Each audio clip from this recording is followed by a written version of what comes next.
A paz do Senhor a todos. Meus queridos, estamos aqui para recomeçar as nossas aulas.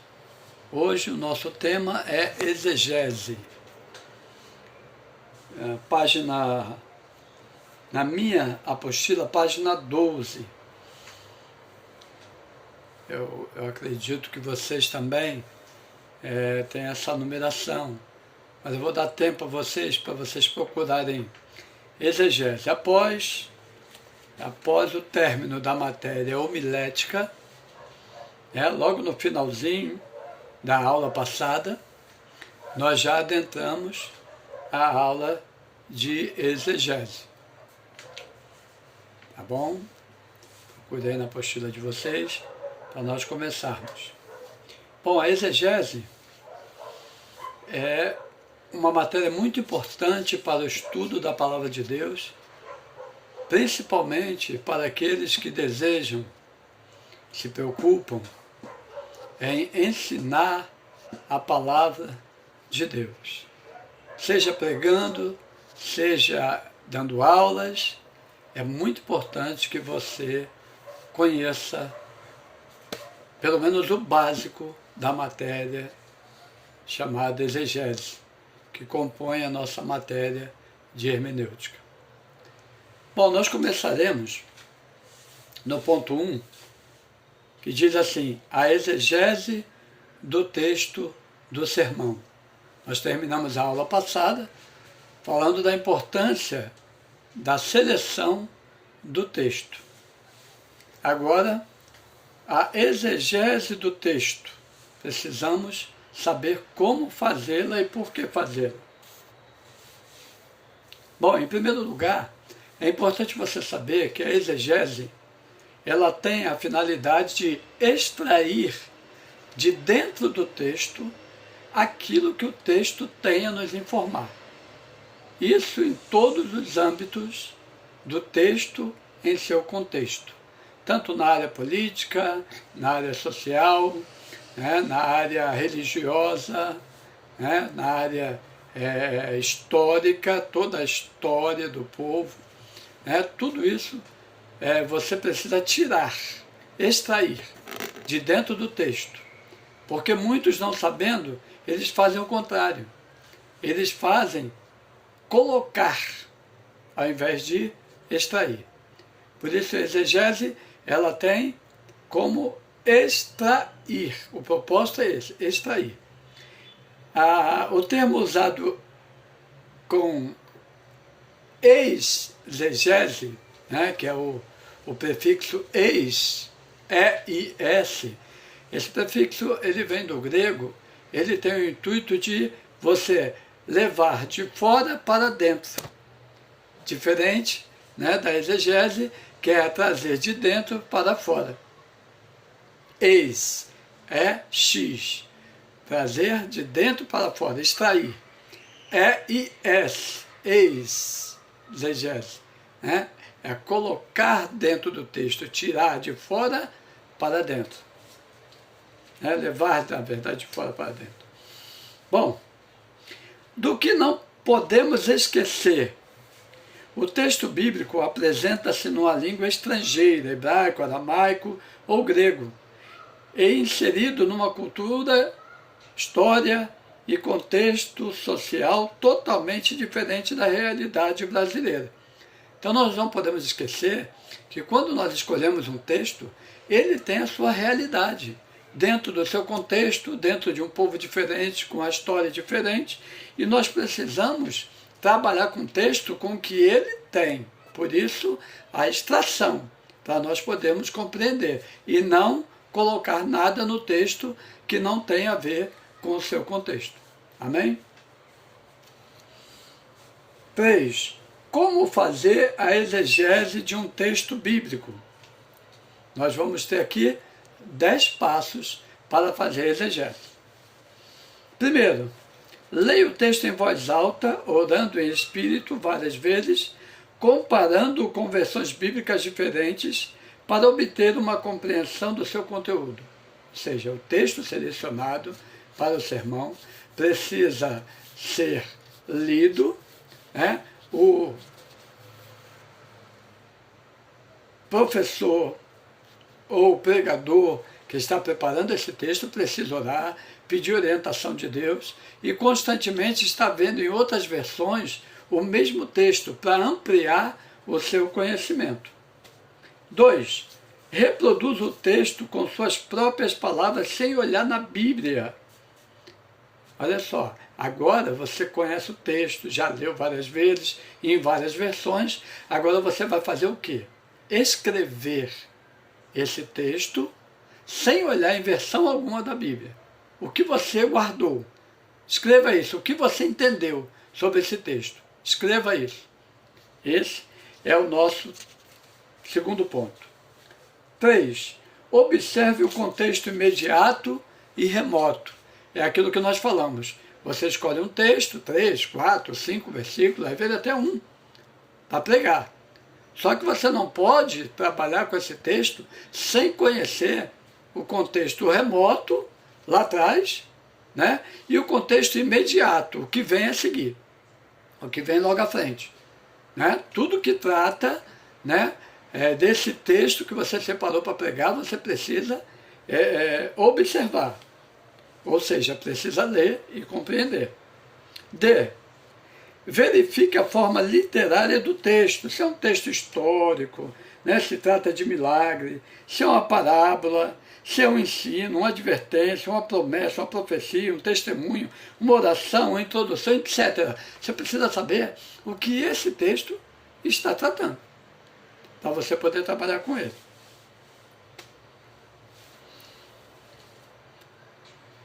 5. Determine o significado exato de cada palavra básica com sua origem e seu uso pelo autor e no restante do testemunho bíblico. Então, você pega esse texto, separa as palavras, né, e busque no dicionário o significado de cada uma dessas palavras.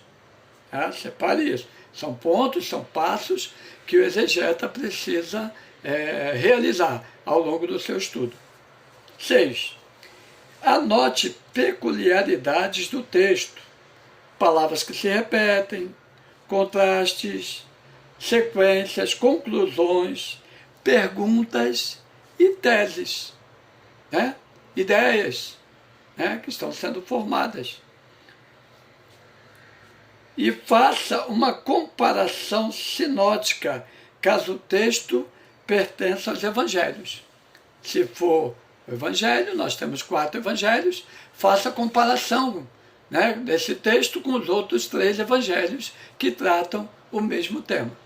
Amém? Então vamos lá. 7.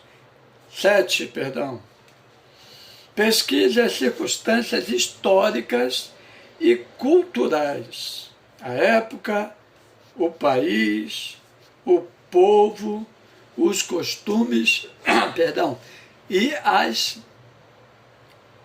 tradições desse povo. É muito importante que você veja esses pontos, estude tudo isso, procure, tá? Traga de dentro do texto para dentro do seu sermão. Amém? Vamos lá, seguindo em frente. Elabore as mensagens de cada versículo ou termo principal por meio de versículos paralelos em palavras e assuntos, de seu núcleo, de sua relação com a história da salvação, de perguntas didáticas, né? Quem, o que, por quê, etc. E de comentários bíblicos, léxicos, dicionários e manuais bíblicos. É muito importante que você tenha o dicionário ao seu lado, um manual bíblico, né? E é muito importante também, se você puder, ter um léxico, né, que vai tratar exatamente da palavra na língua originária, para te dar um conhecimento mais amplo daquele texto.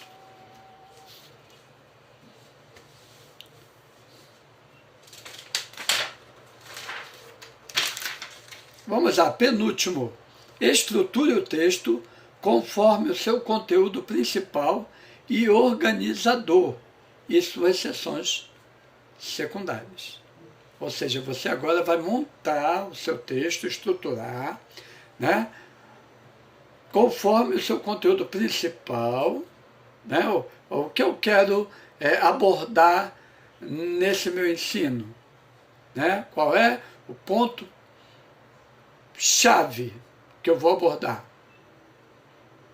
Então eu tenho esse ponto chave, é o conteúdo principal.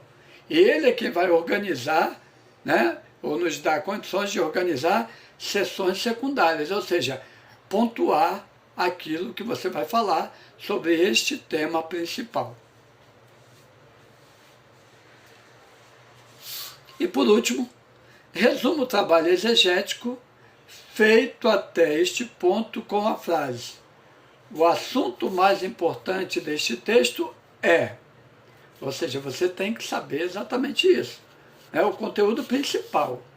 Então, qual é o assunto chave? Qual é o assunto mais importante que esse texto trata? Você deve memorizar esses 10 passos didáticos e aplicá-los na preparação de qualquer estudo bíblico ou mensagem da Palavra de Deus. Você não pode dispensar essas etapas. Sua negligência será como a de um mecânico ignorante que conserta um carro sem usar ferramentas. Então essas são as ferramentas que o exegeta precisa ter para preparar o seu sermão, né? Então vamos lá. Métodos que devemos seguir para nos familiarizarmos com o texto bíblico. Agora, para eu me familiarizar, para eu me sentir conhecedor, né, para eu me sentir centralizado, para eu me sentir envolvido por esse texto, né, o que eu preciso fazer? Primeiro, obtenha uma sólida impressão inicial do texto. Em que momento esse texto falou-lhe ao coração? Como você se identifica com ele ou se familiariza com ele? O que esse texto trouxe para você que você achou tão importante para poder pregar ou ensinar sobre ele?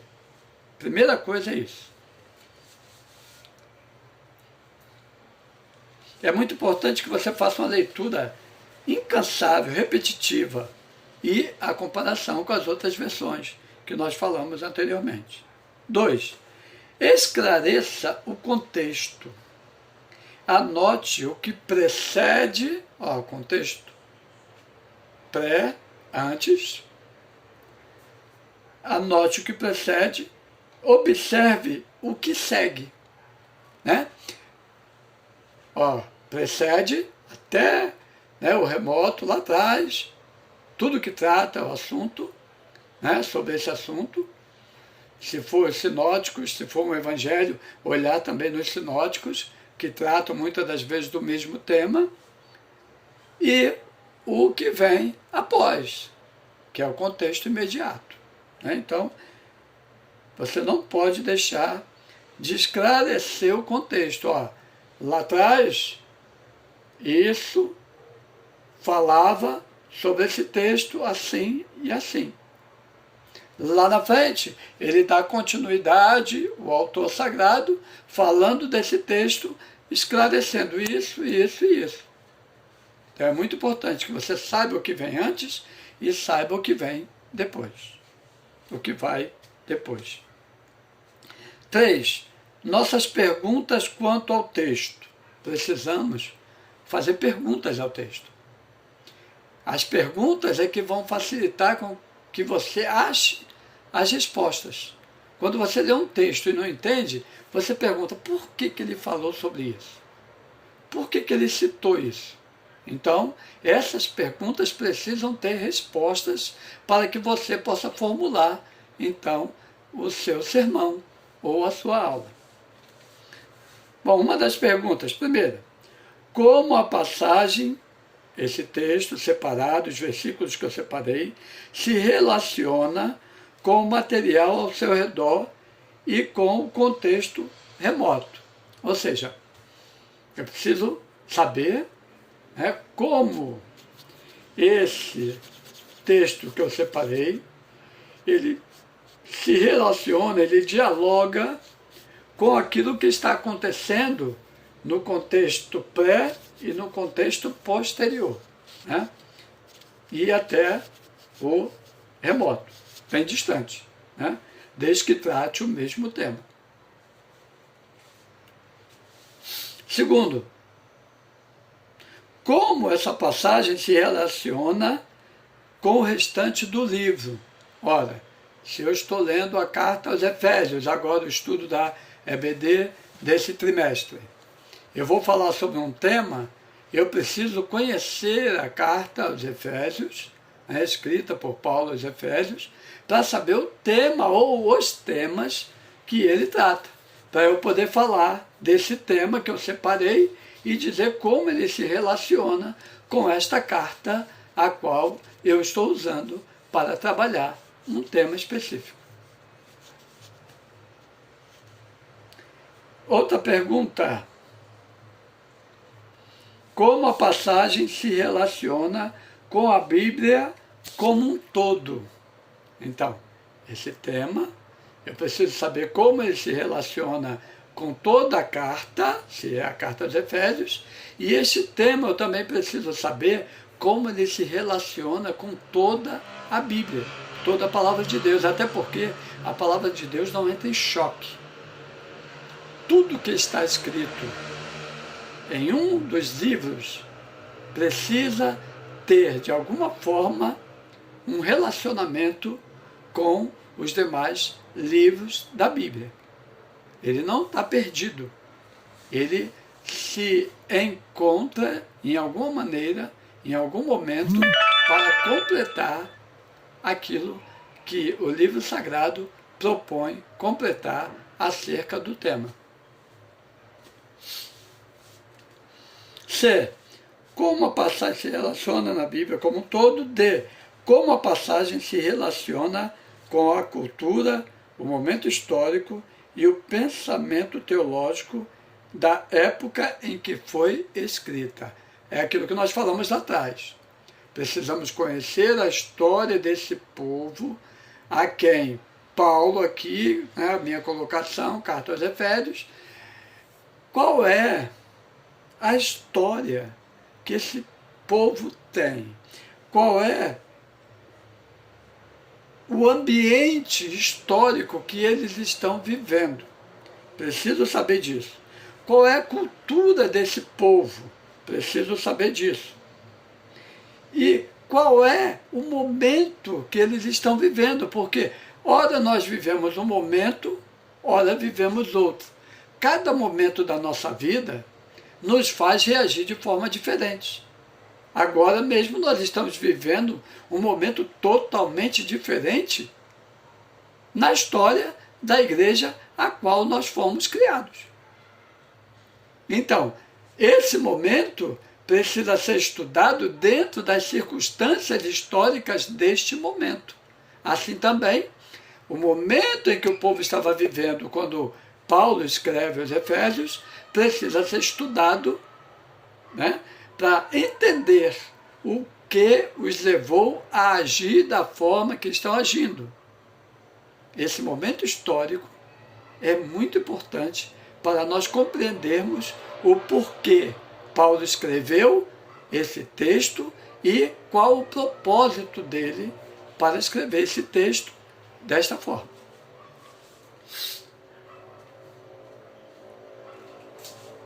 Bom, ponto 4. A exegese linguístico-gramatical. A exegese linguística gramatical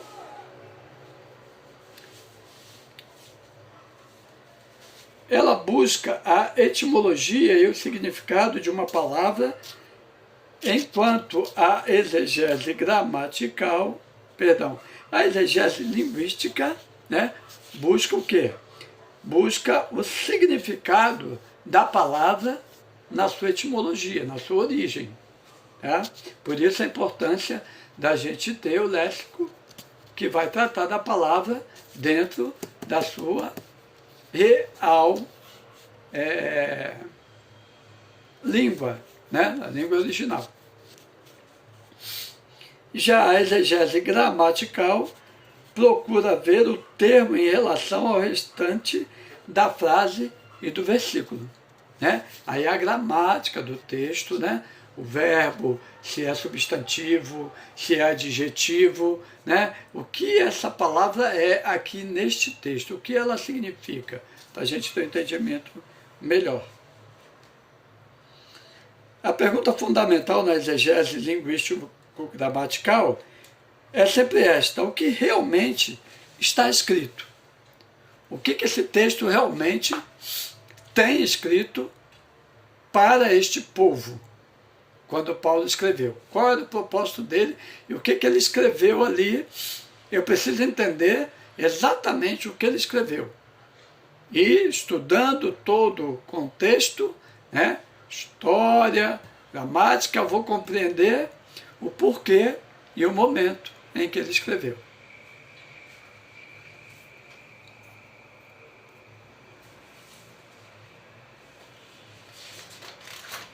Vamos lá, ponto 5. Os passos da metodologia da exegese linguístico-gramatical. Temos alguns pontos também a seguir. Ponto 1. Traduzimos o texto de seu original hebraico ou grego.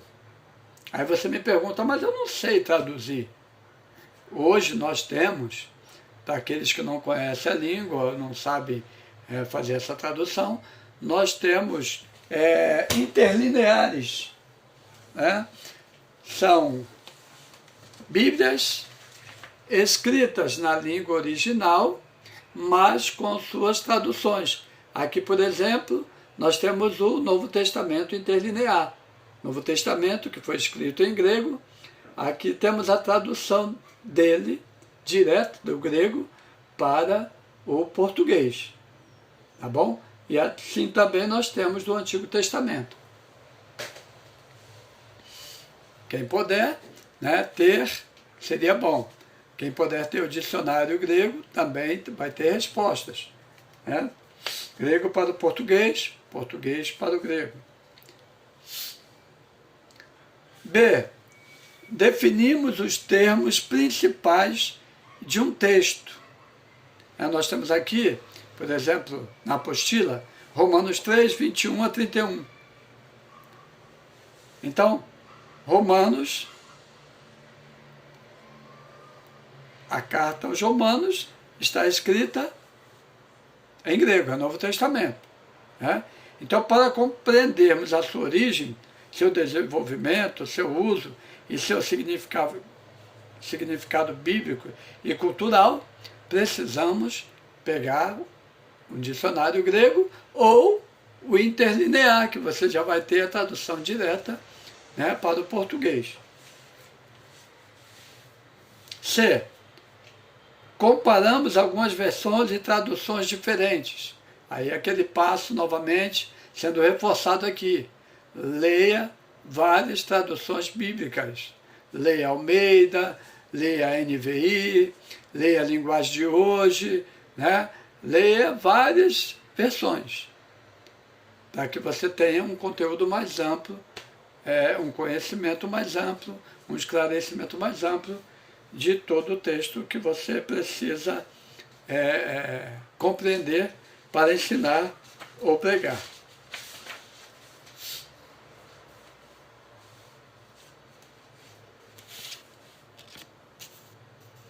D. Subdividimos as orações em seus componentes. Ou seja, eu preciso saber quem é o sujeito, né? Ou seja, a pessoa que está praticando a ação nesse texto, o objeto, né? A ação é dirigida, a ação é o verbo, é dirigida a uma pessoa ou alguma coisa, né? Então, essa pessoa ou essa alguma coisa o sujeito, esse objeto, né, é quem vai sofrer A ação, o sujeito pratica uma ação, o objeto sofre a ação. A expressão principal, né, aquilo que vai delinear todo o texto, adjuntos adverbiais, frases secundárias.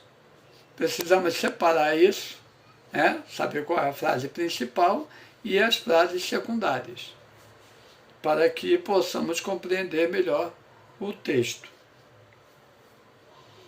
Letra E. Observamos as particularidades do texto. Novamente reforçando. Repetições de palavras, destaque. Contrastes, destaque. Interrogações, destaque. Consequências e afirmações. Precisamos observar isso durante toda a leitura e estudo do texto. Essas particularidades é que vão nos ajudar a compreender o texto num todo.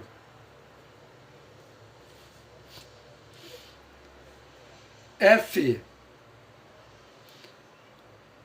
Diferenciamos os substantivos dos verbos, advérbios e pronomes. A voz passiva da ativa, o subjuntivo do indicativo, etc. Para obtermos uma compreensão maior. Aqui, vocês vão depender muito do nosso professor de português, para nos ajudar a identificar cada particularidade dessa no texto. O que é um substantivo, o que é um verbo, o que é um advérbio, o que é um pronome, né? Se o verbo está na voz passiva, se está na voz ativa, é isso? Se está conjugado no subjuntivo ou no modo indicativo, tudo isso é preciso saber. Vai ajudar muito.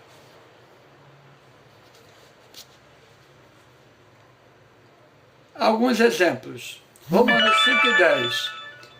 Que verbo aparece 2 vezes? Faça um exercício sobre isso.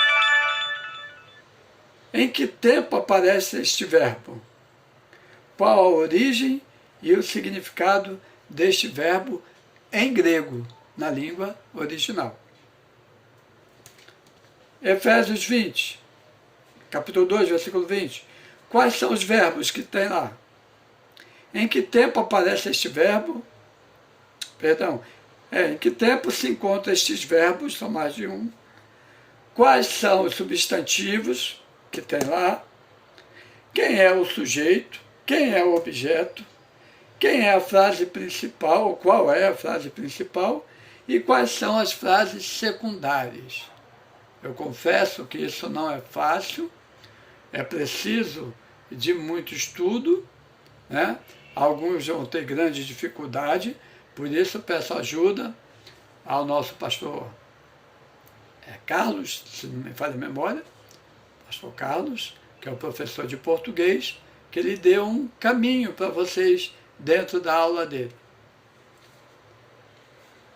Bom, a metodologia da exegese histórico-cultural segue os seguintes passos. Esclarecemos o pano de fundo histórico, traçamos as conexões históricas, definimos o lugar e a época do fato, explicamos as tradições e os costumes, observamos a situação geográfica. Então vejam que não é simplesmente lermos o texto tem informações geográficas, informações históricas, informações religiosas, informações políticas, tudo isso tem que ser visto.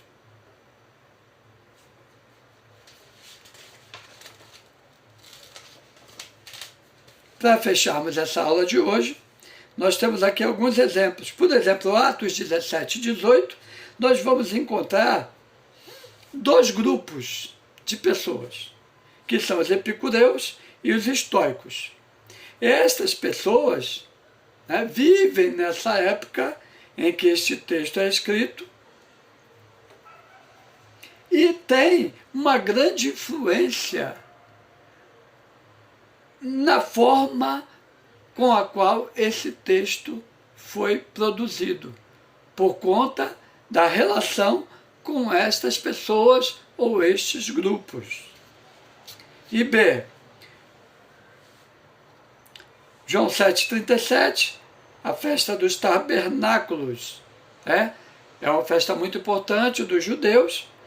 Você precisa pesquisar sobre esta festa, em que ocasião ela acontece e quem estabeleceu e por que estabeleceu. Você só pode falar depois que você tiver esses pontos, trabalhados, pesquisados, para que você possa fazer um bom trabalho. Amém? Deus abençoe a todos e até a nossa próxima aula de exegese, que daremos seguimento no ponto de número 1, acerca das perguntas-chave na exegese teológico-pneumatológica. Amém? Exegese pneumatológica. Deus abençoe e até a próxima aula.